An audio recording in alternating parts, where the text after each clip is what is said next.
Dan ulama itu bukan ketemu satu dalil langsung berfatwa, bukan. Ulama itu rata-rata menghafal puluhan juta hadis, baik yang sahih, dhaif, sampai yang maudhu aja mereka hafal semua. Jutaan hadis yang dihafal. Makanya ulama itu punya kredibilitas untuk berfatwa, enggak sembarangan. Kita ambil contoh Imam Syafi'i saja. Imam Syafi'i itu menghafal Quran umur 7 tahun. Beliau menghafal Quran, menguasai tafsir Al-Quran, dan ilmu-ilmu terkait dengan cabang-cabang Al-Quran, ulumul Quran. Makanya untuk jadi ulama itu minimal satu, dia menguasai akidah Islamiyah, tauhid dan ilmu kalam, satu. Ilmu yang kedua apa? Quran dan tafsirnya beserta ulumul Quran. Ini aja udah nggak keempat sama kita nih, Pak. Akidah kita tanggung, wujud kidam bako aja apalnya. Itu pun dinyanyiin sama anak TPQ kan gitu. Cuma itu doang pengetahuan akidahnya. Kemudian yang ketiga Al-Quran, boro-boro hafal kita, Pak. Fatihah aja belum lurus misalnya. Ini kan gitu. Al-Quran dan tafsirnya beserta cabang-cabang ilmu Quran, ulumul Quran. Yang ketiga apa? Hadis beserta ulumul hadis sampai ke sarah hadis. Ini kita punya kitab hadis, terjemahan, nggak pernah dibaca, debuan semua. Kan begitu. Ini tiga nih cabang ilmu ketiga. Cabang ilmu keempat apa? Fikih dan usul fikih. Cabang ilmu kelima apa? Lughatul Arabiyah, bahasa Arab, beserta cabang-cabang ilmu terkait dengan itu. Nahu, sorab, mantik, balaghah. Waduh, itu aja udah keder kita. Yang kelima, yang keenam apa? Sirah nabawiyah. Kalau menguasai minimal 6 cabang ilmu ini, pantas ngaku ulama. Maka di Indonesia ini karena nggak ada, cuma sedikit, bukan nggak ada ya, cuman dihitung dengan jari yang bisa menguasai 6 ilmu ini, maka nggak boleh ngaku ulama. Makanya sering saya sampaikan, kok gampang amat sih orang zaman sekarang ngaku ulama ya. Itu dikit ulama, ceramah dikit ulama gitu. Padahal nggak punya kualifikasi sebagai ulama. Saya ini mau jujur-jujuran, Pak. Majelis Ulama Indonesia itu tidak semuanya ulama di situ. Ulamanya nggak nyampe 5%. Loh kok saya ngomong begitu? Karena saya pengurus MUI-nya soalnya. Orang dalam yang ngomong. Termasuk saya ini bukan ulama. Saya kalau mau ngomongin 6 cabang ilmu tadi, kader duluan sayanya. Saya ini penceramah, pendakwah saja. Hanya mubaligh.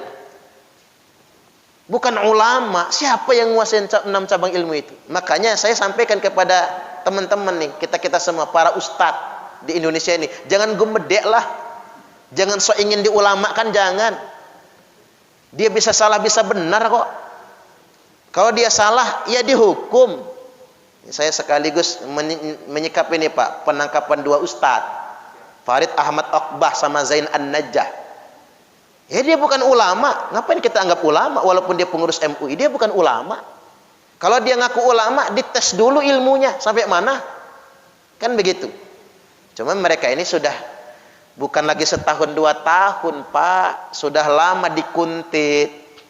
Apalagi Farid Ahmad Oqbah, dia kan terpilih menjadi ketua JI, Jamaah Islamiyah Indonesia, karena dia nggak mau dikasih kepada para Wijayanto yang tertangkap 2019. Sebetulnya Densus 88 tuh belum mau nangkap beliau karena sudah orang yang ditangkap itu, Pak, sudah dikuntit dalam jangka panjang. Mengapa nggak langsung ditangkap? Bukan takut, berbaik sangka. Dia kan ustadz, mudah-mudahan satu hari nanti dia bisa bertobat. Nggak kayak gitu. Pas dilihat kok tambah parah, terlibat pendanaan terorisme, termasuk Yayasan Abdurrahman bin Auf. Kemudian jadi mentor ustadz-ustadz muda untuk masuk ke Jamaah Islamiyah, maka ditangkap.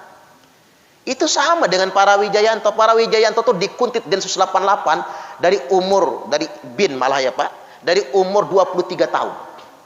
Baru ditangkap di umur 47 tahun. Bayangkan, 24 tahun ngintipnya itu, Pak. Yang ngintip ikut tua juga. Dan Densus tahu siapa-siapa yang sudah terlibat di JI itu, tahu semua. Cuman kalau ditangkapin ustadz penuh penjara itu, kata dia.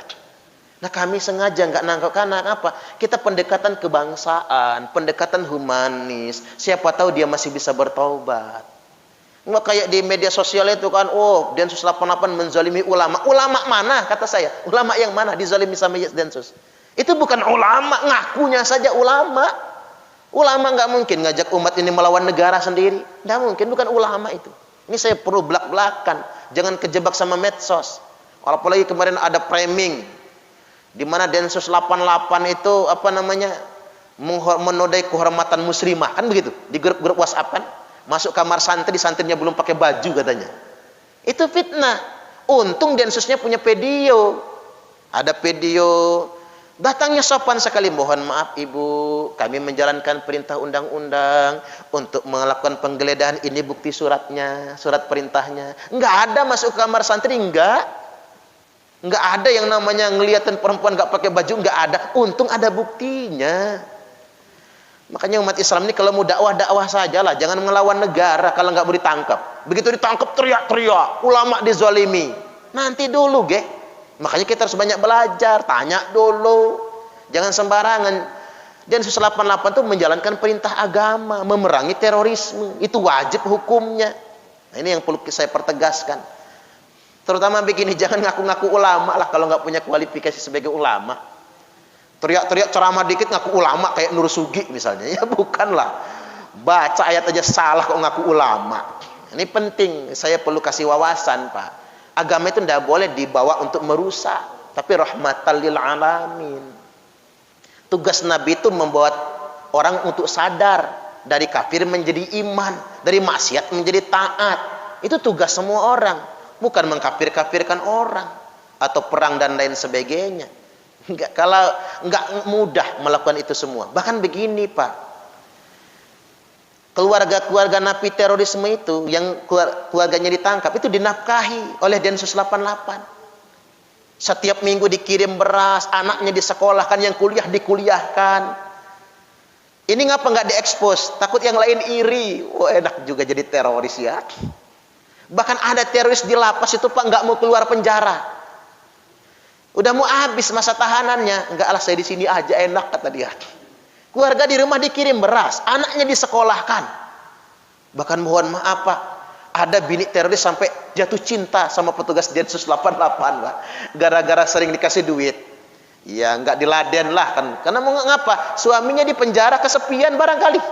Sampai segitunya. Anaknya disekolahkan, yang kuliah dikuliahkan. Begitu keluar di penjara, dimodali.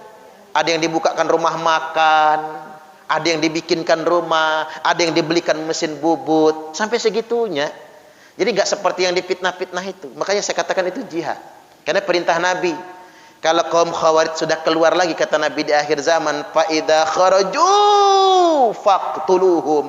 Apabila mereka sudah keluar, perangi mereka. Wa idza thumma idza kharaju faqtuluhum. Apabila mereka sudah keluar, perangi mereka. Sampai 3 kali perintah Nabi.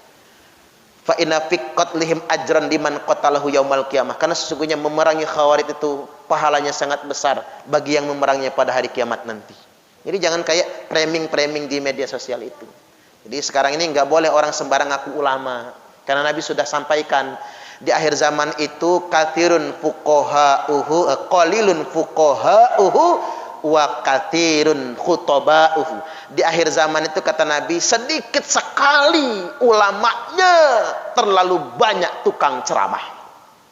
Jadi yang banyak di akhir zaman itu tukang ceramah, bukan ulama.